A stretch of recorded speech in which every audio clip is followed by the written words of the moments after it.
A delusional millennial TikToker recently posted her rant about the woes of dating in San Francisco. And her main complaint is with the men, of course, not with herself or any of her female friends. Men are the problem, and the main problem with them is that they're not normal and they can't hold a conversation. What does that mean, not normal? I mean, I would guess that the men in San Francisco are kind of weird, but you live in San Francisco, so I don't know what you expected. Mm-hmm. But let's hear her out and hear what she had to say. This massively blew up on X. All right, here we go. If you're a man in your 30s and you're single and you live in New York or San Francisco, please stay. Everyone else can swipe up. Great, now that I have the attention of the people that I need, I have a question for you. So we are in our 30s. See, there's a group of us. We're all single. I would say all my friends are pretty much like 9 out of 10. Great in all sorts of ways. Mm-hmm. They're all of her and her friends. They're all 9 out of 10. Hot, stunning, beautiful, great personality, and great jobs. But single as a Pringle. And a lot of us think that the men in New York are just ex. I've never taken just a single Pringle out of a can, just as an aside. No Pringles are single. Right. Exponentially better. But then on TikTok, it's like New York men are equally as bad as SF men. But here's the problem with men. They feel really one note. Everyone is a software engineer. Everyone's in tech. Everyone's like quite vanilla. They don't really have high or any EQ. And like the conversations just feel like I am going to pluck my eyeballs out. It's either like these men want to get married tomorrow or like don't know how to date. And it's just like, well, where's the normal people? The normal men. So I know I'm going to get a lot of hate in the comments, but I am curious. Are the men in New York better? Is this true? And if so, what are the pros and cons of dating in either of those cities? It's just been unsuccessful, for lack of better words. It's been a minus out here. And as someone who's lived in many cities, I lived in Boston, Chicago, Kansas City, LA, I feel like there should be like the biggest, highest percentage of success in SF. But it's been the opposite. So tell me more. Okay. So she was There's a lot to unpack. The target audience for this was those specific men in their 30s. But she told him to swipe up. No, everyone else is supposed to swipe up. Oh, so okay. she wants the men in their 30s who are single, who are in the dating pool, to explain what's wrong with them. Essentially, she's asking them, why do you suck so much? God, they're all First of all, they're all just software engineers and doctors, and they all like want to get married tomorrow. And they all want to like commit and spend the rest of their lives with another person. What the? I was under the impression that the main complaint for women in the dating world is that men don't want to commit. So what's with this new complaint that they want to commit too hard? Tate, maybe you can enlighten us about what are the pros or cons of New York. Well, if you're a man and you're single, you should move to New York. 'Cause the ratio there is ridiculous. San Francisco is the complete opposite problem. Like she says she's a 9 out of 10, and everyone in the chat's like, no, she's not. I'm like, if you know anything about San Francisco, she's probably a 9 or 10 because it's like a den of jackals over there. It's rough.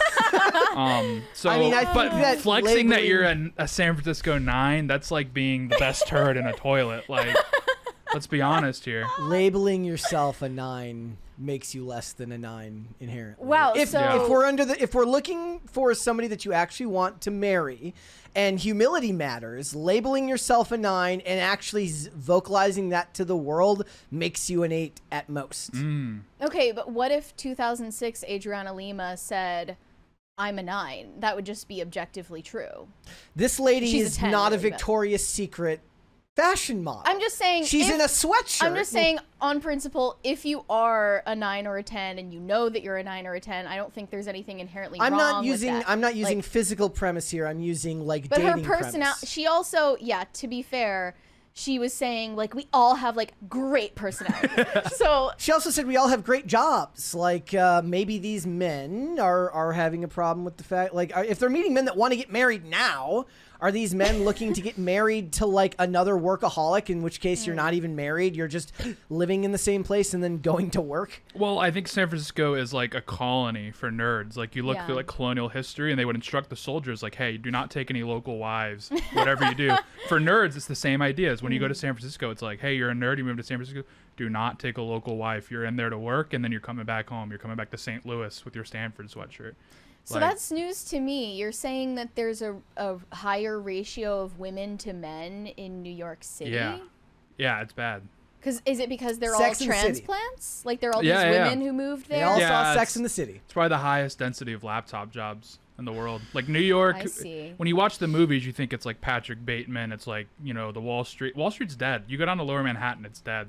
Like even the restaurants, they've all closed down. It's a ghost town.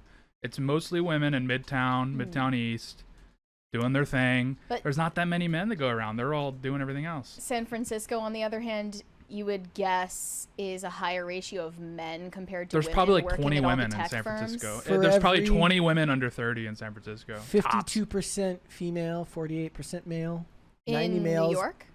But if you weighted it by income, you're going to see a huge Yeah. discrepancy. They're all the high earning software engineers, as she Yeah. said. I've been looking for one of these laptop jobs for years. Nobody can point me in the direction. So, okay, they either want to get married tomorrow, which means they're too commitment oriented, or they just don't know how to conduct themselves on a date, which means they're socially inept. I could have guessed that men in the software engineering field in San Francisco are socially inept. I don't know what she was expecting, but most of the responses were saying, your friends aren't nines and neither are you. That's the issue. Another one more charitably put it, I think something a lot of women don't realize is that men/potential love interests don't look at you through the same lens that you and your friends see each other.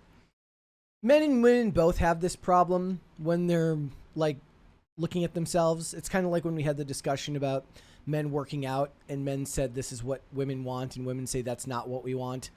And they're men like, are you're lying. Yeah. Like men and women both have a divide in how they perceive themselves. I think that's just a side effect of that type of introspection. I think like growing up, you were always told like women are desperate for a ring and men were like, like, oh, whatever, I can find a girl whenever I want. My experience has been the complete opposite, is that it's the men really want to get married and settle down, and the women, for the most part, Well, they can have it all. They know can they do have this- options, and that's just the way society's structured. So, yeah, when you see videos like this, that really hits home that that thing you were told growing up is not the case anymore. I mean, obviously there's exceptions. It was at one point. Up but- until probably very I recently. can't make sense of that because there are so many women who say that they ended up in these forever girlfriend situations or situationships, but more so the forever girlfriend scenario where the guy is like, oh, like one day, like I'm not ready, I'm not Yeah. ready. And they wait around for that ring for like sometimes even a decade at a time before breaking it off. Right. And that story is so common, it leads me to believe that the commitment phobia is on both sides. I think this is gonna sound rough, but I think it's true. I think it's also there's a class element, because like when I worked like for an auto parts store, every guy that worked there had a girlfriend for 15, 20 years, and then when I got like an office job, a white collar job, the men were either single or married, and the men that were single are like, I want to get married really quickly. So I think like there's some sort of filter occurring once you move up the income. Not saying I was making much money, but the people I was working with were. I think there's some sort of income filter that like Okay. filters Well, out it's different where mindsets. they're So like a like- higher income man would be more oriented toward commitment? Yeah, From I your think so. I mean, usually think I thought it yeah. was the opposite now, because it's like when you got a lot of money, you're terrified of getting married because you're worried that you're going to lose your money. But if you're both poor, you're like, we can get married. Who cares? Yeah, I think like it's like an older guy thing Yeah. to like be really concerned about getting screwed into a divorce. Like young guys, there's literally two paths. There's either like, I want my life to be like The Notebook, or I want to be Andrew Tate. Where with older guys, there's just this kind of like unspoken, yeah, oh, she's gonna take half my money, so I'm not gonna get married. But If you don't they've like gone through a divorce or already, they've I gone, or their guess. buddies have gone through it. With young guys, we haven't seen that. Maybe Well, it's the guys naivety. she's I don't talking know. about, they're men who are already established in their careers and have that domain of their life completely established and secured. So that means they're ready they consider themselves ready for marriage and ready for commitment more than maybe guys in other cities or younger guys or guys who are not established in their careers yet. Well, there's something to be said too. Like a lot of, you hear, especially like in Christian circles, and I used to kind of roll my eyes, but I think it's actually true. Is there is something to be said of getting married before you have anything, and then building your life together, rather than like, you know, okay, I got my career settled, now I'm ready to get married.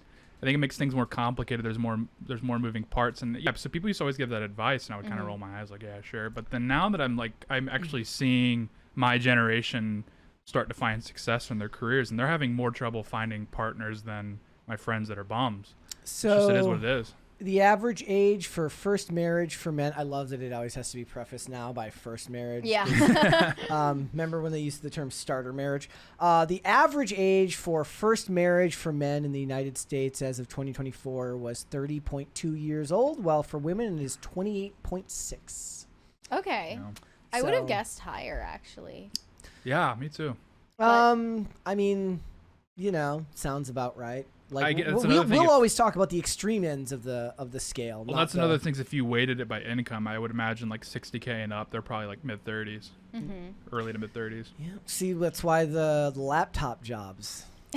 I've never like. I go on Indeed. I look up laptop job. Nothing comes up. It's crazy. It's like, I went and looked into this girl's platform on TikTok, and she calls herself Advice Before Bed, and says that she's Gen women are Z's so good at branding. I'm sorry. Women are inherently on social media are so good at branding. She brands herself as Gen Z's big sister who gives advice. Before bed. I'm not hearing a lot of advice. I'm hearing more complaints. But she posted a follow-up to all of the backlash that she got on the original video and defended herself and her friend group and why she rated them 9s and 10s. Listen, I will never ever post another TikTok about dating. I think I'm learning more and more that like to put yourself out there, you really need thick skin if you're talking about a subject like dating because it's so sensitive. And I just want to clarify, I never said I was a 9 out of 10 or a 10 out of 10. And my bar for my friends being 9s out of 10s, sure, they personally, my opinion is that they're beautiful. I think they're beautiful in and out for a variety of reasons. And a lot of it is tied to how emotionally mature my friends are, how not toxic they are. Like seeing the TikTok videos of women being toxic, men being toxic, I want to surround myself with people who are not that. So for people to come out here and just attack me, one, I'm human. Like you and I, we are made of the same types of fibers, ligaments, bones, muscle, and tissue. Why do you have to be so mean and cruel? And I get it. I posted it. So I was welcoming this type of negative feedback, but I will never be posting things like this again. And two, like karma. Also three, whatever you're putting out there, you attract back. So like, and the other thing is, I only take criticism truthfully from people that I respect, people that I admire, people that I want to. That's not true. Otherwise, she wouldn't stop making the videos. Yeah, exactly. If she meant that, she would have just said like, "I'm going to keep making these videos because f y'all." Yeah. Like because it's founded on something valid. So for people like you, name 6959, just as an example, like I just think one, you're extremely rude, extremely cruel. And I don't think you have to be out here just roasting people that you don't know. What do you get out of this? Like what? You feel good going to bed because you hurt someone else's feelings? I hate to say it, but What? he got exactly what he wanted out of it because you made a follow-up video referencing him specifically. If somebody says something that really gets to you, the best thing that you could ever do is to just ignore it completely because kind of paradoxically, as much as you say that the criticisms of random people don't actually matter, what matters to them more than anything is just to get any reaction out of you. They don't really care whether it's a good reaction or a bad reaction. Yeah, she should have just stood on business if she really felt that strongly about her original point. Just don't read the comments. It's just funny because, you know, this is a prime example of you can dish it out but not take it. she was providing negative feedback for all of the men in her city, Wait, didn't saying she say they're the something- problem. What was it? She said EQ? Yeah, they're not empathetic enough. They don't have emotional intelligence. Oh, is that what it was? Yeah. Emotional? Okay. Yeah, empathy quotient is EQ. Oh my God. Yeah. My gosh. Sorry. So she's basically saying that they're all weirdos who have no feelings, who can't hold a conversation. As true or false as that may be, you were the one who started saying that, you know, they're the problem, and me and all my friends, we're not the problem and we're perfect. And then someone, you know, gives it back to you with the same energy, and you cannot receive the criticism, and you're saying you're just a meanie jerk face. Look, Rick C is in the chat with us every day, roasting us, and every day I tip my cap to shout Rick out. C in the chat as he says something negative about us. You got to just learn to deal with it, or if you can't, just don't read it. Like, literally, it costs, you know when they say it costs nothing to be kind? It costs nothing to not read the comments either. Just It also make your costs content. nothing to be a jerk I in know. the comments. And either. that's the cheat code they don't tell you. It's true. It's actually cheaper to be a jerk. I just see my heart just goes out for people that are in their 30s and are still single, because it looks like Vietnam. Honestly, this is bad. The last copter out of sight. Because you're in the city, you get like this, you get girl boss, like condescending, da da da da, and then you go to the rural areas, and it looks like Genghis Khan ran through the place. So it's like you can't win either way. So if you're in your 30s and you're single, like, I don't know, maybe the passport. Rick, You know, you have to See. go play pickleball in your Yeah. local Join a run pickleball club. Yeah, can you league. jog? Do you have any running shoes? And join a running club. Gosh. And yeah, that's Could all you empty imagine advice. your like only thing that you could carry your bloodline on depends on your like mile time? We have a 20. It's like I'm stuck back here with the 20 miles. Jose Quintana said, "Happy Wednesday, Ghost Empress. You were right regarding Keke Palmer. I believe Palmer should have taken the lead role, as she is a more compelling actor. It is raining in New York City right now. I'm melting. Long live PCC." It's raining here too. Very gloomy It's outside. supposed to Shout rain out for New like the York. next week. Yeah, it's kind of a bummer. Imagine that you were gonna find love, but your run club is canceled run club because canceled. it's fucking raining out. Keke What are you Palmer gonna do? didn't get the role because she's probably aged out of the role, but she has a better. Yeah, I think she would have the charisma. Yeah, but to, she's too old to for take it that. on. She would be She's too old for the that role. She can't play young inventor. She'd have to play middle-aged inventor, or Yeah. slightly above middle or below middle-aged inventor. It's just funny because these types of TikToks, at least one of them, probably more than one, make the rounds on all the platforms at least once a week. And it's just the latest battle in the never-ending gender wars. You'll never stop. Well, I mean, it's because all of these types of discussions were never meant to be seen by everybody. This was meant to be shared with her cat friends, drinking wine in their apartment, and sharing Yeah. it with one another. This wasn't supposed to be shared with the public. Well, and you see here who picked it up, Murray Hill guy. This is the New York burnerverse. These are the most cutthroat gentlemen on planet Earth. So if your video gets passed around in these circles, Yeah. that you probably should just, seek witness protection programs. I genuinely hope that things work out for them, but they need to get more realistic. I mean, the other option I would have said is she's like New York, L.A., Boston. I was like, so how about someplace not like somewhere where a terrorist attack isn't Yeah, try possible? Lexington, Pick a place where Osama bin Laden She didn't. said Kansas City. There was one place that she lived. Every other place that she mentioned was on like an Osama bin Laden wish list. Like, pick some place where they don't make movies Right. or procedural television shows about. Try Reno, and if you're still single after a year, then I Well, believe no, they made you. Reno 911. Yeah. You can't do that either. Say do You know Jacksonville. what? If you're single after Jacksonville for a year, you know what? Maybe you're the problem. Maybe these chicks need to date Gen Z guys. No, please Maybe don't. that's the Please solution. don't. Millennials, don't pass this on to She's us. talking about EQ, and the Gen Z men are the ones that are going to bring out the what was it? They're lover boys. Oh, my Haven't you heard? There is. I yearners. mean, they do want their sugar mamas anyway. So It's true. there you go. Right. All right.